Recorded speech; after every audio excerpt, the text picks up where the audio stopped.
नाज़रीन अस्सलामु अलैकुम। ज़ेड न्यूज़ के ख़बरनामे में मैं सलमान खान आपका इस्तकबाल करता हूँ। आइए अहम ख़बरों पर नज़र डालते हैं।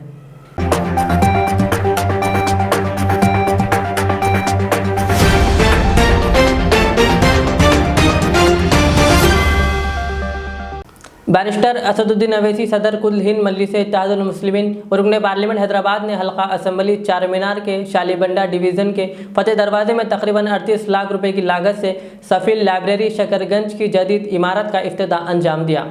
वाज़ेह रहे कि इमारत की तामीर MP फ़ंड के ज़रिए अमल में लाई गई।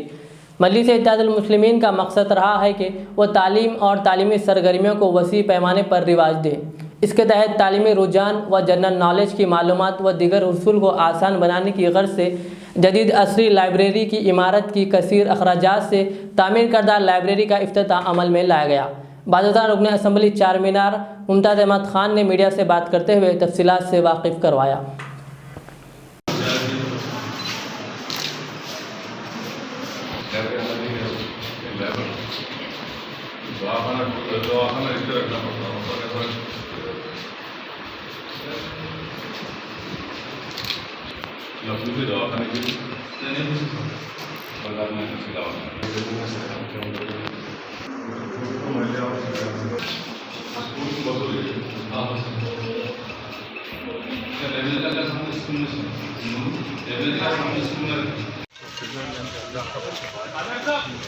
आगे आगे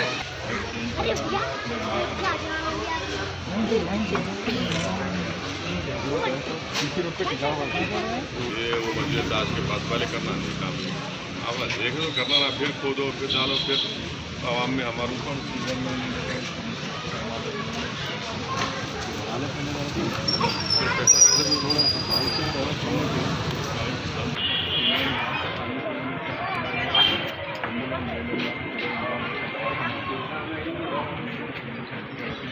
अस्सलाम वालेकुम। आज अल्हम्दुलिल्लाह फतेह दरवाज़े के अंदर नक़ीब मिल्लत बैरिस्टर असदुद्दीन अवैसी साहब मेंबर ऑफ पार्लियामेंट के फ़ंड से यहाँ पर एक लाइब्रेरी की बिल्डिंग का इफ्तिताह नक़ीब मिल्लत बैरिस्टर असदुद्दीन अवैसी के हाथों अमल में आया और ये कितने की 38 लाख रुपए की लागत से ये बिल्डिंग बनाई गई। अल्हम्दुलिल्लाह बड़ी अच्छी बिल्डिंग है। इंशाअल्लाह ताला सदर मोहतरम ने आज मशवरे दिए कि यहाँ पर एक बस्ती दवाखाने के अलावा यहाँ पर लाइब्रेरी भी क़ायम की जाएंगी। इससे हटकर भी मजलिस-ए-इत्तेहादुल मुस्लिमीन आवाम के दरमियान में रहकर उनके मसाइल को हल करने के लिए पूरी कोशिश कर रही है। हमारे मुतल्लिक़ा कारपोरेटर मुज़फ़्फ़र साहब भी रात और दिन इस इलाक़े के अंदर आपके मसाइल से वाक़फ़ियत हासिल कर रहे हैं और हमारे इब्तिदाई के सुदूर मोतमदीन भी रात और दिन आपके दरमियान में रहकर आपके जो तकालीफ़ हैं, आपके तकालीफ़ को महसूस करके मुसलसिल ये कोशिश करते आ रहे हैं कि आपके तमाम तकालीफ़ को दूर किया जाए। मुझे आवाम से ये अदमन मेरी गुजारिश है कि आइंदा भी आप मजलिस-ए-इत्तेहादुल मुस्लिमीन से वाबस्ता रहिए।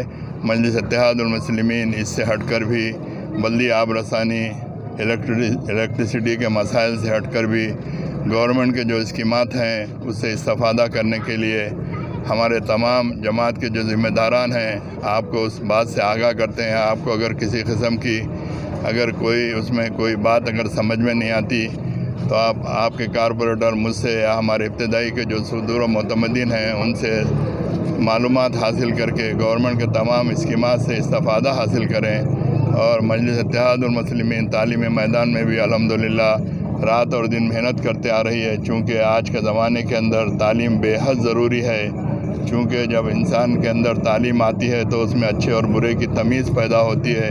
जैसा कि इसी बिल्डिंग के पीछे अल्हम्दुलिल्लाह एक अच्छा स्कूल की बिल्डिंग भी बनाई गई। तो मेरा कहने का मकसद ये है कि मजलिस-ए-इत्तेहादुल मुस्लिमीन हर महाज पर काम करते आ रही है। तो मैं आवाम से यही मेरी अदबन फिर गुजारिश है कि आप मजलिस-ए-इत्तेहादुल मुस्लिमीन से वाबस्ता रहकर आने वाले दिनों के अंदर मजलिस-ए-इत्तेहादुल मुस्लिमीन को और मजबूत और मुस्तकम करें। शुक्रिया।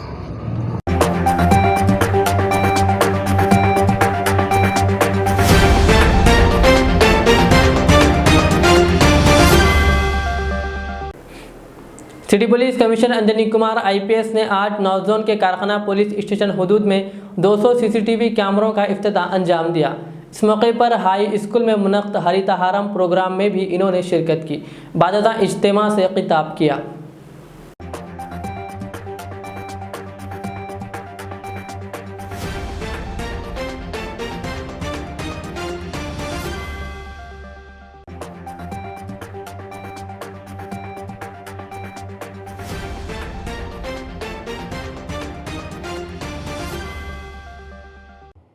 అందరికీ నమస్కారం. ప్రిన్సిపల్ గారు, వైస్ ప్రిన్సిపల్ గారు, మడ్ ఫోర్డ్ స్కూల్ की अंदर staff, students, north zone city police अंदर सीनियर ऑफिसर्स, ఈ రోజు ఫంక్షన్ की कैमरा सीसीटीवी कैमरा की डोनर्स అందరికీ డిపార్ట్మెంట్ తరఫు నుంచి నేను చాలా థ్యాంక్స్ చెప్తున్నాము. హైదరాబాద్ సిటీ ఈ లాస్ట్ 6 ఇయర్స్లో ఒకటే పోలీస్ డిపార్ట్మెంట్ కాదు, ఎకనామిక్ డెవలప్మెంట్లో, ఎంప్లాయ్మెంట్ జనరేషన్లో, ఈజ్ ఆఫ్ డూయింగ్ బిజినెస్లో చాలా ఫీల్డ్స్లో కంట్రీలో నంబర్ 1 పొజిషన్ వచ్చింది హైదరాబాద్కి.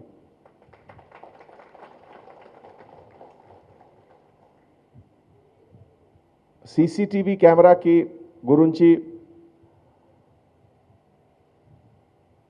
ఏం చెప్పాలి అంటే सीसीटीवी कैमरा మీకు ఒక సెన్స్ ఆఫ్ కాన్ఫిడెన్స్, ఒక సెన్స్ ఆఫ్ సేఫ్టీ సెక్యూరిటీ, ఆ తర్వాత ఒక సెన్స్ ఆఫ్ కన్వీనియన్స్ కూడా వస్తుంది ఇదిలో. ఇంతకుముందు ఒక సపోజ్ ఒక స్నాచింగ్ జరిగింది, ఒక ఇన్సిడెంట్ జరిగింది, ఈ డిటెక్షన్లో police department use to bring so many people, 10 మందికి ఇంట్రోగేట్ చేయాలి. క్రిమినల్ ఒకటే ఉన్నారు, బట్ ఇంట్రోగేషన్ అందరికీ చేయాలి. ఈ టైప్ ఆఫ్ సిచ్యువేషన్ ప్రస్తుతం బంద్ అయింది. టీవీ మానిటరింగ్ కెమెరాలో చూసిన తర్వాత డిస్క్రిప్షన్ ఆఫ్ అఫెండర్స్, ఎంత హైట్ ఉన్నారు, ఎంత లుక్ ఉన్నారు, ఏ టైప్కి ఉన్నారు అంటే క్లాసిఫికేషన్ క్లియర్గా కనపడుతుంది. ఇదే విధంగా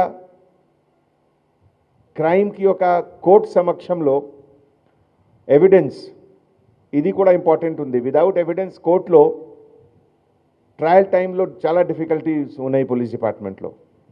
సో ఒక సీసీటీవీలో ఇది కూడా ఒక అడ్వాంటేజ్ ఉంది మనకి. నేను సైతం ప్రాజెక్ట్లో ఇప్పటివరకు హైదరాబాద్ సిటీలో ఆల్మోస్ట్ 3,35,000 కెమెరాస్ ఉన్నాయి. మొన్న 2 వీక్స్ బ్యాక్ ఒక గవర్నమెంట్ ఆఫ్ ఇండియా ద్వారా ఒక ఇంటర్నేషనల్ సర్వే ద్వారా వరల్డ్కి 200 టాప్ సిటీస్లో ఈ సర్వే జరిగింది. ఈ టాప్ 200 సిటీస్లో హైదరాబాద్ ఇండియాలో నంబర్ 1 పొజిషన్ వచ్చింది అండ్ వరల్డ్లో 16 పొజిషన్. ఎంత పెద్ద వరల్డ్లో 16 position, that's a very good privilege. So నేను ఒకసారి మళ్ళీ మీ అందరికీ చాలా థ్యాంక్స్ చెప్తున్నాము. అండ్ పర్టికులర్లీ ఈ స్కూల్లో ఫంక్షన్ జరిగింది, ఈ మాన్సూన్ సీజన్లో ప్లాంటేషన్ కూడా జరిగింది. మన ఎన్వైరన్మెంట్ కోసం, పొల్యూషన్ కంట్రోల్ కోసం చాలా మంచిగా ఇది. నేను ఒకసారి మళ్ళీ ప్రిన్సిపల్ గారికి పర్టికులర్గా చాలా థ్యాంక్స్ చెప్తున్నాము. మీ చేతిలో పెద్ద రెస్పాన్సిబిలిటీ ఉంది అమ్మ. ఒక వీకర్ సెక్షన్ తరఫు నుంచి పిల్లలు మీ దగ్గరికి వస్తారు అండ్ ఒక కెరియర్ బిల్డింగ్లో ఒక మార్గదర్శనం మీరు ఇస్తున్నారు. ఇది ఒక పెద్ద కాంట్రిబ్యూషన్ సొసైటీకి. So thank you so much. జై హింద్.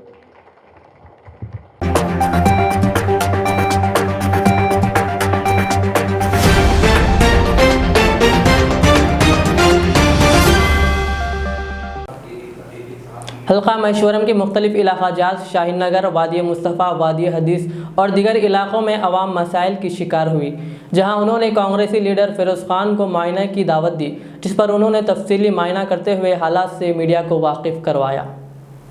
भी फिरोज़ खान जितना भी कमाया, दौलत को कभी भी अपने घर की तिजोरी की जीनत नहीं बनाया, वो कभी भी गरीब कमज़ोर में बांटते गया। अब मेरे पास 24 घंटे है, 20 घंटे काम करता हूँ, बस ये हाल चाल है। आप बुलाए, कल से मेरे को आप फ़ोन कर रहे हैं, मैं 150 किलोमीटर दूर में हूँ, दुबाक में हूँ, मगर मेरे को बेचैनी हो रही, मेरे भाईना परेशान है, इसको कैसा करेंगे, मैं अब आ गया, इसको रास्ता निकालेंगे। बोलने को नहीं बोल रहे सर, आप आए तो हिम्मत आई हम लोग से, बस। किसी से हिम्मत नहीं थी हम लोग। राइट, इंशाल्लाह। आज मैं उस्मान नगर पे हूँ, शाहीन नगर। 16 सितंबर के जब पानी आ गया था यहाँ पे, और ये पूरे हैदराबाद को इसकी इत्तला है, कई लीडर आए, एहतजाज करे, प्रेस के सुर्खियाँ बन गए, फिर कबूतरों के वैसा गायब हो गए। आज जब यहाँ के मेरे बहना कंटिन्यूस मेरे को कॉल करे, दुब्बाक में बाई इलेक्शन है और उसमें मेरे को इंचार्ज डाले सो है, मगर कंटिन्यूस इन लोगों के फ़ोन आए और मैं आज आपके सामने मौजूद हूँ। देखिए साहब, इसमें सिंपल है ये मामला। ये इसका सलूशन जो है, इसका जो हल है, इसका हल ये है कि यहाँ पे एस्टिमेट सैंक्शन करना।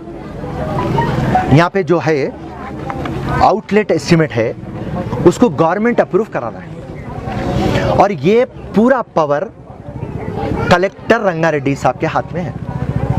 मेरे को ये बात समझ में नहीं आ रही और मैं हैरत में हूँ। यहाँ की जो कॉन्स्टिट्यूएंसी की एमएलए है, वो यहाँ पे राइट नाउ यहाँ की मिनिस्टर है सबिता इंदिरा डी। उसके बाद में यहाँ के जो एमपी है वो भी टीआरएस के है, रंजीत रेड्डी। यहाँ के जो काउंसलर है वो है हमारे मज़र साहब, और यहाँ के जो लोकल क्या है, नहीं क्या है उन्होंने, हाँ, यहाँ के जो चेयरमैन है वो है अब्दुल्ला सादी, एमआईएम पार्टी। तो मैं ये परेशान हूँ कि जब टीआरएस और एमआईएम दोनों की हुकूमत चल रही, आप के लीडर जो भी मिनिस्टर हो, एमपी हो, और यहाँ के जो भी एमआईएम के लीडर्स हो, ये बात को गवर्नमेंट के सामने मजबूती से आप क्यों नहीं रखे? आज को 25 दिन हो रहा और ये परेशानी में ये पूरी लोकेलिटी 200 घरा है, कम से कम 1200-1300 लोग हैं और पूरे इफेक्टेड है। 200 घर के ज्यादा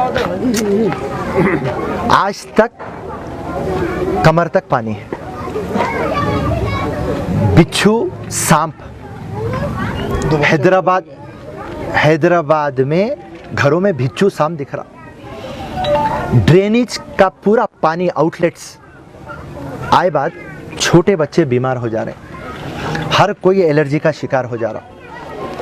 टीवी, फ्रिज, वॉशिंग मशीन, कपड़े, फर्नीचर, बेड्स, उनका अनाज, हर चीज तबाह हो गई। और जब लास्ट टाइम हम कलेक्टर साहब के पास गए, कलेक्टर साहब हमको ये वादा करे कि हम उनका डैमेज देंगे, और उन्होंने एक किताब खोले और किताब खोल के बताए 27 एक एक्ट है जिसमें हम डैमेजेस दे सकते। तो हम कलेक्टर साहब से रिक्वेस्ट करें आप जल्द से जल्द करिए। कलेक्टर साहब बोले 1 वीक में कर दो, और आज को 15 दिन हो गए।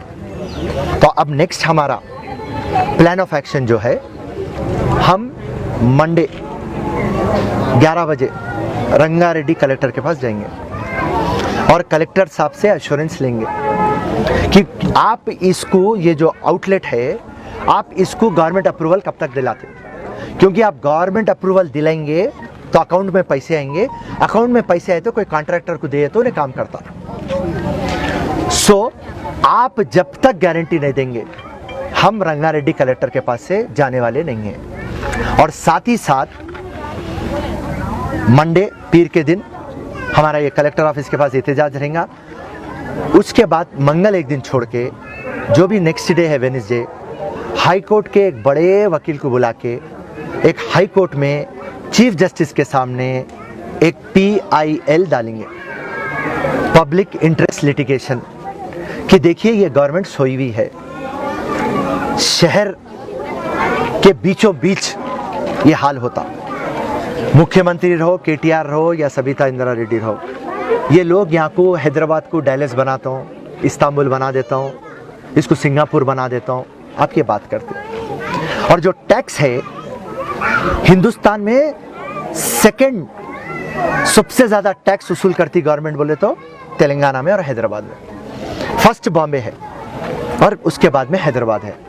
तो जब आप इतना टैक्स कलेक्ट कर रहे हैं और आप अकाउंटेबिलिटी की बात करते, आप ट्रांसपेरेंसी की बात करते, हमारी गवर्नमेंट बेहतरीन है बोलते, कोई कमज़ोर नहीं है, कोई गरीब नहीं है, कोई लाचार नहीं है, कोई मजबूर नहीं है, हम बेहतरीन गवर्नेंस कर रहे हैं बोल के हमारे मुख्यमंत्री बोलते, तो मैं मुख्यमंत्री को बताना चाह रहा हूँ, केटीआर हाईटेक सिटी के बारे में बात करते, एसी चेम्बरों में बैठते, आप जुबली हिल्स के बारे में बात करते, आप साइबर सिटी के बारे में बात करते, आप पारमा सिटी के बारे में बात करते, मगर आप उस्मान नगर के बारे में बात नहीं करते।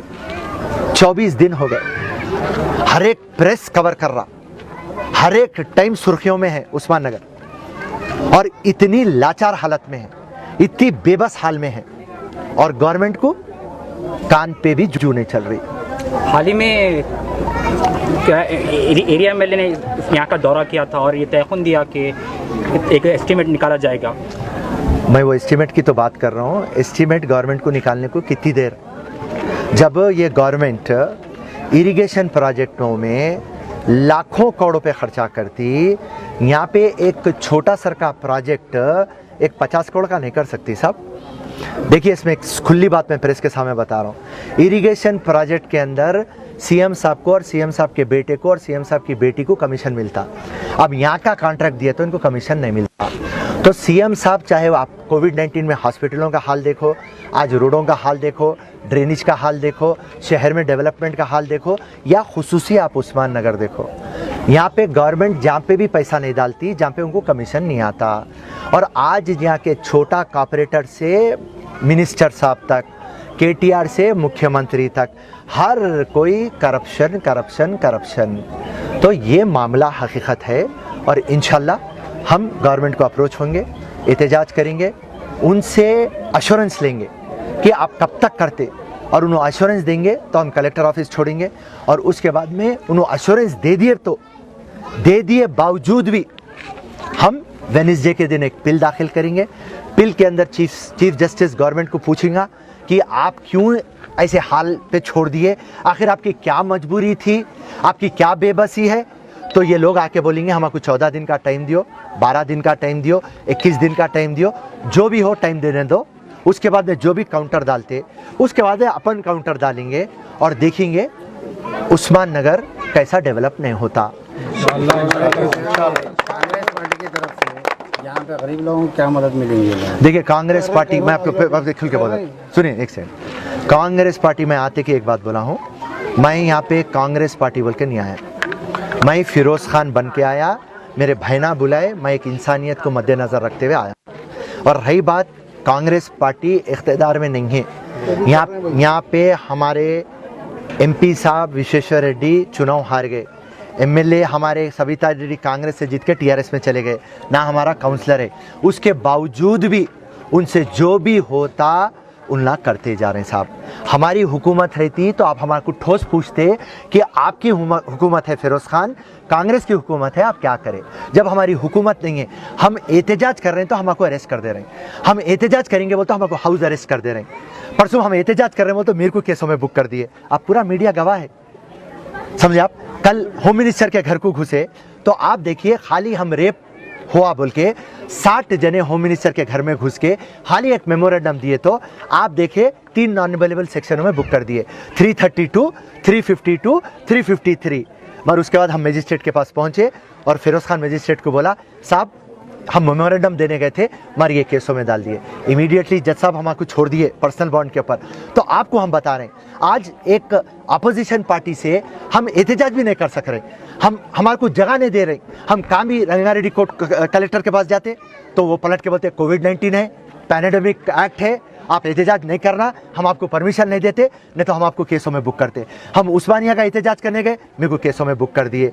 तो हर जगह कांग्रेस पार्टी जहाँ पे भी प्रोटेस्ट करने को जा रही, जहाँ पे भी गरीब और कमज़ोर की बात रखने को जा रही, इमीडिएटली पुलिस आ जा रही, हमको अरेस्ट कर दे रहे, हमारे पे केस हम बुक कर रहे हैं। बट ये केस हम बुक करने से कोई हमारा हौसला कम होने वाला नहीं है, हमारा जज्बा कम होने वाला नहीं है। बराबर इंशाल्लाह, आज की बात करता हूँ, उस्मान नगर को इंशाल्लाह इंसाफ दिलाएंगे। जय हिंद, जय कांग्रेस।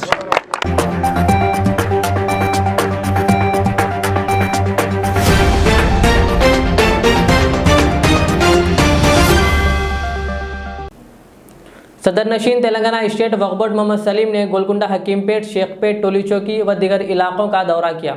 इन्होंने वहां मौजूदा औकाफी जायदादों का मुआयना किया और तफसीलात से वाकिफियत हासिल की। इनके हमरा CEO वक्फ बोर्ड मोहम्मद कासिम के अलावा व दीगर महकूमा जात के ओहदेदार भी मौजूद थे। बादशाह उन्होंने मीडिया से बात करते हुए बताया कि इलाके में औकाफी जायदाद पर काबिज नाजायज़ काबिजीन को बर्खास्त करवा दिया गया। इसी तरह लैंड ग्रैबर्स के खिलाफ कार्रवाइयाँ की जाएगी। इंटरनेशनल स्कूल में कुतुब शाही दौर की कदीम मस्जिद गैर आबाद है, जिसकी तामीर मरम्मत करते हुए नमाज पंजगाना के लिए आबाद किया जाएगा। साथ ही ज़रूरी खिदमात अंजाम दी जाएगी। उन्होंने बताया कि पहाड़ी शरीफ में भी औकाफी अराजियात पर नाजायज़ काबिजीन की जानिब से कब्ज़े की इत्तला मौसूल हुई, जिसकी इत्तला पर हम वहाँ का भी मुआयना के लिए रवाना हो रहे हैं। वक्फ जायदाद हमेशा ही वक्फ होती है। रियासती हुकूमत की सरपरस्ती में गैर मजाज काबिजीन को बर्खास्त किया जाएगा। अरे भाई जरा दूर मस्जिद कुतुब शाही दौर की जो मस्जिद है, इंशाल्लाह उसको अच्छी बनाएंगे। हम स्कूल वालों से ही बात करें, वो लोग भी कोऑपरेट करने के लिए तैयार है। सब मिलके जो है ना, या किसी में वो लोग भी बोले हमको कोई एतराज़ नहीं है। वो लोग ऑफिस पे आने के बाद वो लोग गजट वजट बता के करके वो हिसाब से इसको जो अच्छा नीटनेस करके जो दीवारा बने वो दीवारा भी खोल देंगे बोल के बोले उन्होंने। अच्छे से अच्छा मस्जिद बनेंगी और जो भी अगर मुस्लिम है नमाज़ पढ़ सकते तो पढ़ सकते हैं वो लोग स्कूल में। जो नहीं पढ़ने वाले उनकी मर्ज़ी की बात है। ठीक है, चलिए। स्पेशल स्कूल में है, उसका कोई प्रॉब्लम नहीं है। वो लोग भी कोऑपरेशन करने के लिए तैयार है हमारे को। उनका हमारा कुछ भी नहीं है। मस्जिद बनती है, वो कई लोग आके हमको कंप्लेंट करें, मगर यहाँ वैसा देखे तो कुछ भी नहीं है। वो लोग भी कोऑपरेशन करने के लिए तैयार है और अच्छी बनाएंगे बोल के वो लोग खुद अपने पैसे लगा के बनाते बोल रहे। तो इंशाल्लाह उसको जो भी है बैठ के हम लोग ख़त्म कर लेंगे। स्कूल के अंदर है ना जी, स्कूल के टाइम पे स्कूल वालों के लिए ठीक है, और वो देख लेंगे। सब बात की बात है। चलिए।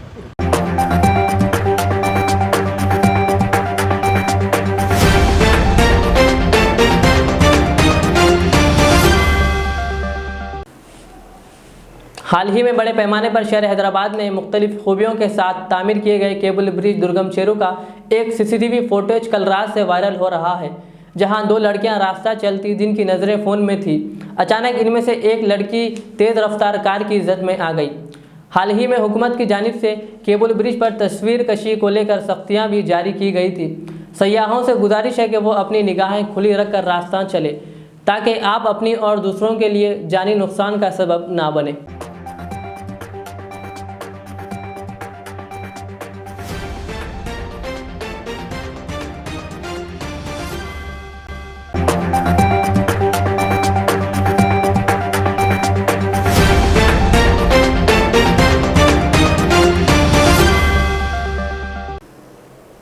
हल्का असम्बली कारवान कौसर मोहिउद्दीन के हमरा zonal commissioner central zone GHMC प्रवन्या IAS ने कारवान हल्का असम्बली के नानल नगर डिवीज़न के अतराफ व अकनाफ के महल जात का पैदल दौरा किया। उन्होंने कल हुई मूसलाधार तूफ़ानी बारिश के बाद इलाके व मकीनों को हुए नुकसानात का जायज़ा लिया। इनके हमरा मोहम्मद नसीरुद्दीन, अजीज़ खान पठान के अलावा व दीगर मौजूद थे। और इसके अलावा नशेबी इलाकों में पानी जमा होने की वजह से मसाइल का शिकार इलाकों का दौरा किया और फौरी इक़दामात की हिदायत दी।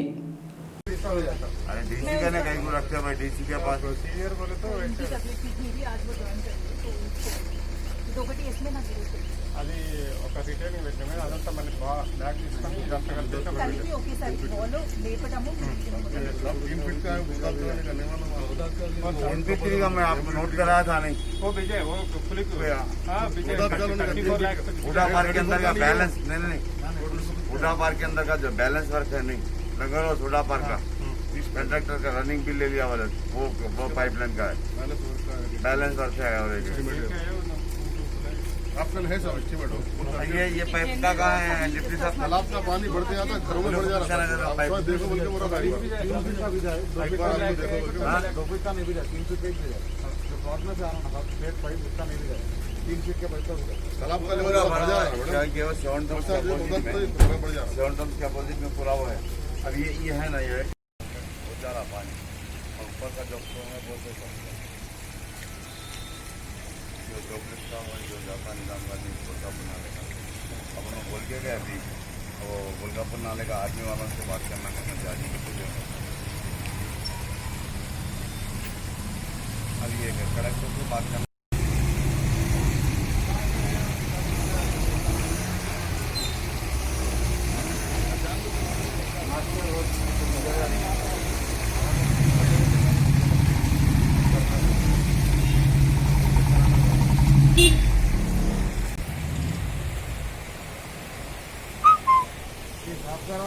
पूरा मुँह में बड़े बड़े गने का वो है।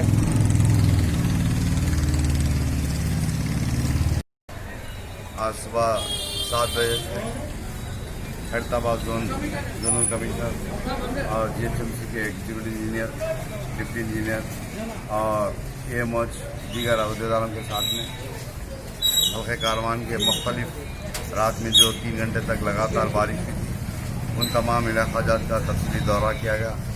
और सबसे पहले हकीमपेट कुंटे के अंदर जो 4 से 5 मकानात जो डैमेज हुए उन तमाम मकानात का भी जायज़ा लिया गया जोनल कमिश्नर और ACP टाउन प्लानिंग और ACP सर्कल 18 को हिदायत दी कि जो जुबली सोसाइटी के जो मकानात बड़े बड़े तामीर हो रहे हैं उन तमाम को नोटिस दे और उनके तमाम कामों को रोकने के लिए हिदायत दी गई। और साथ ही साथ जो भी नुकसान हुआ उन तमाम चीज़ों को फिल करने का वादा तो करे। और मैं समझता हूँ रात में मैं कलेक्टर को भी इत्तला करा था। उसके बाद शेखपेट MRO, गोलकुंडा MRO, इन तमाम अहदेदार उनके मंडल्स के इलाक़े जात के अंदर जहाँ पर भी नुकसान हुआ उन तमाम इलाक़ा जात का रात में उन लोग भी दौरा करें। और सबसे बड़ी बात तो ये है कम से कम ये 10 से 12 लोकेलिटीज़ के अंदर चाहे वो हकीमपेट कुंटा हो या हकीमपेट कौसर बेकरी का इलाका हो या हकीमपेट का कमेटी हाल, बख्तारगुड़ा, मेराज कॉलोनी, निज़ाम कॉलोनी, विरासत नगर, नदीम कॉलोनी, जमाली कुंटा, कुली कुतुब शाह नगर, बगदाद कॉलोनी, कब्बानी बाग, अहमद कॉलोनी, इन तमाम इलाक़ा जात के अंदर 700 से 800 फैमिलीज़ को राशन देने की ज़रूरत है। और रात में उतनी रात को भी जहाँ तक हो सकता है जमात की जानिब से उन तमाम को खाना देने की कोशिश करे, जितना हो सकता है रात में देने की कोशिश करे। और इन तमाम इलाक़ा जात के अंदर अभी सुबह में भी इंशाअल्लाह इन तमाम को नाश्ते की भी पूरी कोशिश कर देने की कोशिश करें। और जिन इलाक़ा जात के अंदर पानी दाखिल हुआ और उन तमाम इलाक़ा जात का अभी जोनल कमिश्नर, एग्जीक्यूटिव इंजीनियर इन तमाम अहदेदारों के साथ में तफसीली दौरा करें और जोनल कमिश्नर, एग्जीक्यूटिव इंजीनियर को हिदायत दिए जहाँ पर भी ज़रूरत है पाइपलाइंस हो या डैमेज गैस फीड्स हो या रोड्स हो। और मेराज कॉलोनी, बख्तारगुड़े के जो मिलिट्री इलाके से गोलकापुर नाला जाता है उन तमाम रिटर्निंग और डैमेज हो चुके उन तमाम इलाक़ा जात का भी तफसीली दौरा किया गया। मैं समझता हूँ इंशाअल्लाह 2-3 घंटे के अंदर तमाम इलाक़ा जात के तफसीली रिपोर्ट जोनल कमिश्नर को देकर अप्रूवल करने की कोशिश करेंगे। और जोनल कमिश्नर भी तयक़ुन दिए कि इन तमाम इलाक़ा जात के अंदर जहाँ पर भी पाइपलाइंस की ज़रूरत हो या damage catch feeds, roads, NP2 pipeline, NP3 pipeline की ज़रूरत है इंशाअल्लाह तमाम रिपोर्ट के ऊपर डिपेंड है। मैं अभी एग्जीक्यूटिव इंजीनियर साहब भी साथ में हमारे सत्यानारायण साहब, मैं इंशाअल्लाह उनको भी तमाम तफसीलात बताकर इन तमाम इलाक़ा जात की जहाँ पर भी ज़रूरत है वहाँ पर पाइपलाइंस, रोड्स की लेने की पूरी कोशिश करेंगे। और जो पानी आ रहा है रात में 2.25 घंटे तक तूफ़ानी बारिश, मैं समझता हूँ 154 मिलीमीटर बारिश हुई और रिकॉर्डेड बारिश थी। और जो लोटस पॉइंट, जोबलीस, बंजाराइल का इलाक़ा जात का पानी पूरा हमारे हकीमपेट को दाखिल होता है। हकीमपेट से गोलकापुर नाला जो मिलिट्री वाले डाइवर्ट करे जिसकी वजह से मेराज कॉलोनी, बख्तारगुड़ा, टोली चौकी, नदीम कॉलोनी इन तमाम इलाक़े जात अफेक्ट हो रहे हैं। और साबिक़ा में भी 15 दिन पहले बारिश के दरमियान में सदर मोहतरम खुद प्रिंसिपल सेक्रेटरी MUD से भी बात कराए थे, उनको तफसीलात मिलिट्री का जो जुल्म था उन तमाम चीज़ों से वाकिफ़ कराए थे। और फिर सुबह में जोनल कमिश्नर भी बात करेंगे कि मिलिट्री के अहदेदारों से बात करेंगे। और ये पानी अहमद नगर, चिंतल बस्ती जाकर हुसैन सागर जाने वाला पानी ये हमारे हकीमपेट के इलाके में मिलिट्री के अहदेदार डाइवर्ट करने की वजह से इन तमाम बस्तियों के अंदर काफ़ी नुकसान का सामना करना पड़ रहा है। और रात की बारिश की वजह से कई मकानात के अंदर जो पानी दाखिल हुआ उसकी वजह से मैं समझता हूँ करीब 15 से 20 लोकेलिटीज़ के अंदर 2 से 4 करोड़ का नुकसान हुआ। और इन तमाम फ़ोटोज़ भी लिए कलेक्टर हैदराबाद से भी नुमाइंदगी करेंगे। और सदर मोहतरम खुद सुबह से और कल रात तमाम फ़ोन पर कांटेक्ट में थे। और सदर मोहतरम भी बता रहे थे कि और DRF की टीम ना पहुंचने पर भरम हो रहे थे सब सदर मोहतरम। मैं समझता हूँ आज पूरे अहदेदारों के साथ फिर इंशाल्लाह दिन तमाम तफसीली दौरा करने की पूरी कोशिश करेंगे और इनको राहत दिलाने की कोशिश करेंगे। शुक्रिया, खुदा।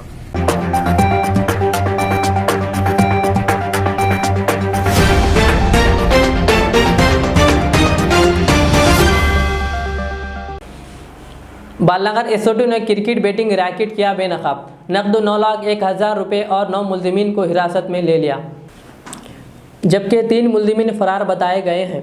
डीसीपी वी पद्मा झा ने मीडिया कॉन्फ्रेंस से बात करते हुए तफसीलात बताए। इन्होंने कहा कि आसान आमदनी के लिए गैर गलत तरीक़ों को अपनाया जा रहा है। उन्होंने ऐसे तरीक़ों से आवाम को महफूज रहने की तलक़ीन की।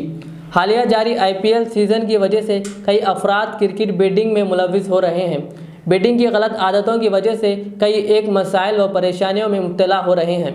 उन्होंने बताया कि बालनगर इलाके में बवसूख ज़राए की इत्तला पर छापा मारा गया, जिसमें नकद 9,01,000 रुपये जब्त और 9 मुलजिमीन को हिरासत में ले लिया गया। और उन्होंने मीडिया से बात करते हुए मज़ीद तफसीलात से वाकिफ़ करवाया। IPL సీజన్ ఇలాంటివి కూడా మనకు చాలా నోటీస్లోకి వస్తూ ఉంటుంది. సో ఈ సీజన్లో ఆల్రెడీ లాస్ట్ వీక్ ఒక సెట్ ఆఫ్ టీమ్ ఎవరైతే ఈ బుకీస్ ఉంటారో పంటర్స్ ఉంటారో అది బషీరాబాద్లో జరుగుతుంటే దాన్ని SOT అంటే లోకల్ పోలీసు డిటెక్ట్ చేయడం జరిగింది. సో ఈ ఏదైతే ఇది ఉందో IPL బెట్టింగ్ అనేది ఇట్స్ సోషల్ ఈవిల్.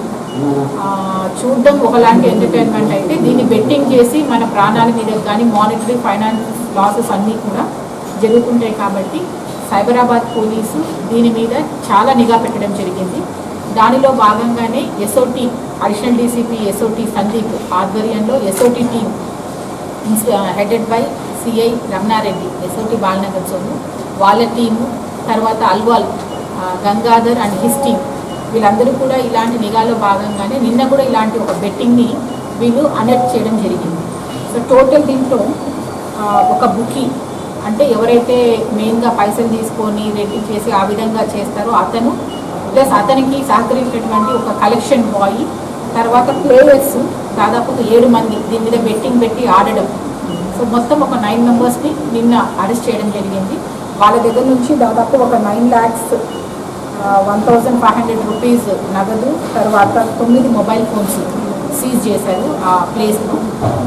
అంతేకాకుండా దీంట్లో ఇంకొక 3 మెయిన్ అక్యూజ్డ్ ఉన్నారు. యోగేష్ అని అతను బుక్కి, సంతోష్ అని ఒక బుక్కి, అండ్ జూలీ ఇతను ఆడే అతను పంటర్. సో వీళ్ళ 3 అబ్స్కాండింగ్ ఉన్నారు. టోటల్ ఈ కేసులో 12 మెంబర్స్ అక్యూజ్డ్ ఉన్నారు. దీంట్లో 9 మెంబర్స్ని ఇప్పుడు పోలీస్ వాళ్ళు అరెస్ట్ చూపిస్తున్నారు. సో బేసిక్గా ఏంటంటే దీంట్లో ఫస్ట్ నవత్ నరేష్ ఇతనికి 30 years, by cost is Vanjari. ఇతనికి ఒక మొబైల్ షాప్ ఉంటుంది. ఈ మొబైల్ షాప్లో ఠాకూర్ నితిన్ సింగ్ అనే అతను ఒక కలెక్షన్ బాయ్గా పెట్టుకొని మిగతా అందరితో ఎవరైతే ఇంట్రెస్ట్ ఉంటారో వాళ్ళందరినీ కూడా గ్యాదర్ చేయడం, మీకు ఎక్స్ప్లెయిన్ చేయడం, దీనికి కావాల్సినటువంటి టెక్నాలజీ అంటే మొబైల్ ఫోన్లో ఎలాంటి యాప్స్ పెట్టుకోవాలి, ఏ విధంగా ఆడాలి, ఎట్లా ప్రొసీడ్ అవ్వాలి అనేది అది కూడా అతను అంతా ఎక్స్ప్లెయిన్ చేసి మనీ కలెక్ట్ చేసుకొని ఇతనికి నరేష్ అనే అతనికి హ్యాండ్ ఓవర్ చేస్తూ ఉంటారు. అది బై క్యాష్ అయితే. కాకపోతే మిగతా ఏదైతే మోడ్స్ ఆఫ్ పేమెంట్స్ ఉన్నాయో గూగుల్ పే కానీ పేటిఎం అదర్ యాప్స్ అన్నీ కూడా వీళ్ళు పేమెంట్కి వాడుకుంటున్నారు. సో దీంట్లో బేసిక్గా ఏంటంటే ఈ ఆడేవాళ్ళు ఎవరైతే ఉంటారో వాళ్ళందరూ కూడా ఇలాంటి వాటికి ఈజీ మనీ గురించి అట్రాక్ట్ అవ్వడం, తెలియకపోతే ఇలాంటి వాళ్ళకి తెలియజెప్తారనమాట. సో దీనికి ఏంటి ఫస్ట్ కన్ఫర్మేషన్ కోసం ఒక 10,000 రూపీస్ వాళ్ళ అకౌంట్లోకి వేపిస్తారు. వేపించిన తర్వాత ఏ టీమ్స్ బెస్ట్ టీమ్స్ అనే రేటింగ్స్ వస్తాయి. ఆ రేటింగ్ మీద వీళ్ళు డిసైడ్ చేసుకోవాలి ఏ టీం మీద వీళ్ళు బెట్ చేస్తున్నారు. అన్నీ కూడా మొబైల్ చాటింగ్లోనే తెలుస్తూ ఉంటుంది. ప్రతి ఒక్కరు ఆడే వాళ్ళని ఎవరైతే మనం పంటర్ అంటామో అతనికి ఒక అకౌంట్ మెయింటైన్ చేయడం జరుగుతుంది. సో ఇలాంటి పంటర్స్కి అంతా కూడా ఒక ఏజెంట్ ఉంటారు, ఒక బుకీ ఉంటారు. అతనికి వీళ్ళందరి ట్రాన్సాక్షన్స్ అంతా అతని అకౌంట్లో ప్లే చేస్తుంది. అంటే ఇతని తరఫున ఒక 10 మంది ఆడుతుంటే ఆ 10 మంది ఏ టైంలో ఏం పైసలు వాళ్ళకి డిపాజిట్ అయినాయి, దేని మీద వాళ్ళు బెట్ చేశారు, దాని మీద ఎంత లాభం వచ్చింది, ఎంత నష్టం వచ్చింది అనే అకౌంట్ ఈ మెయిన్ బుకీ దగ్గర ఉంటుంది. ఇలాంటి బుకీస్ అందరినీ కూడా ఎక్కడో ఉండి గోవాలో కానీ లేకపోతే అదర్ స్టేట్స్లో ఉండి వాళ్ళు అక్కడ ఉండి వీళ్ళని ఆపరేట్ చేస్తున్నారు. సో ఎప్పుడైతే అవుట్ ఆఫ్ స్టేట్ ఉన్నారో వాళ్ళు మాత్రం అబ్స్కాండింగ్ ఉన్నారు. ఇక్కడ ఉన్న వాళ్ళు మనకు ఆడే టైంలోనే మనకు దొరికారు. సో వీళ్ళది ఏంటంటే ఈ బెట్టింగ్లో ఇంతవరకు ఇన్ని కేసెస్లో చూస్తుంటే ఎవరికి డబ్బులు వచ్చినట్టుగా మాత్రం మాకు మా ఇన్వెస్టిగేషన్లో తెలియడం లేదు. ఫస్ట్ వీళ్ళని న్యూస్ చేయడానికి ఎంతో అంత వాళ్ళకి డబ్బులు రావడం అనేది జరుగుతుంది. సో అదే ఆశ పెట్టుకొని వీళ్ళందరూ కూడా ఫస్ట్ అది ఒక చిన్న హ్యాబిట్ లాగా హాబీ లాగా అయిపోయి దానికే వ్యసన పనులు అయిపోతున్నాయి. సో చాలా కేసెస్లో కూడా దీనివల్ల ప్రాపర్టీస్ అమ్ముకున్నోళ్ళు, భార్య నగలు అమ్ముకున్నోళ్ళు, ఈవెన్ ఇల్లు అమ్ముకున్నోళ్ళు సంపాదించడం అనేది పక్కన పెడితే పోగొట్టుకున్న కేసెస్ చాలా ఎక్కువ ఉన్నాయి. కాబట్టి పబ్లిక్కి పోలీస్ వారి తరఫు నుంచి రిక్వెస్ట్ చేసేది ఏంటంటే ఏదైనా కూడా కష్టే ఫలి, there is no substitute for hard work. కష్టపడింది పైసలు ఎవరికి ఊరికే రావు. ఫస్ట్ అది అర్థం చేసుకోవాలి. రెండు, ఎవరైనా ఈజీగా మనీ వస్తుంది అని అంటే దయచేసి అలాంటి స్నేహాలు చేయకండి. మూడు, మీరు ఎవరి కోసమైతే డబ్బులు సంపాదించాలనుకుంటున్నారో తర్వాత మీకు మిగిలేది ఏంటంటే ఎవరి కోసమైతే మనం కష్టపడాలనుకున్నామో వాళ్ళనే మనము కష్టాలు పాలు చేస్తున్నాము. 4, ఇవన్నీ కూడా ఒకప్పుడులాగా ఒక దగ్గర ఒక ప్లేస్లో ఆడేది లేదు. టెక్నాలజీ వచ్చింది, మొబైల్ టెక్నాలజీ వచ్చింది. సో దీంట్లో అంతా కూడా మనము పేమెంట్ ఆన్లైన్ ట్రాన్సాక్షన్ చేస్తుంటాము. సో ఈ క్రమంలో మనము మన డేటా ఏదైతే ఉంటుందో అంటే ఇది ఆడేదానికి ఒక యాప్ కాకుండా మనకి ఎక్కడైనా బ్యాంక్ అకౌంట్ కానీ ఇంకొకటి ఏదైనా క్రెడిట్ కార్డ్ అకౌంట్ కానీ ఏవైనా లింక్ ఉంటాయి కాబట్టి మన డేటా థెఫ్ట్ అయ్యే ఛాన్సెస్ చాలా ఎక్కువ ఉన్నాయి. అలా అయిన కేసెస్ కూడా ఉన్నాయి. కాబట్టి దయచేసి ఇలాంటి యాప్స్ ఎవరు కూడా వాడకండి.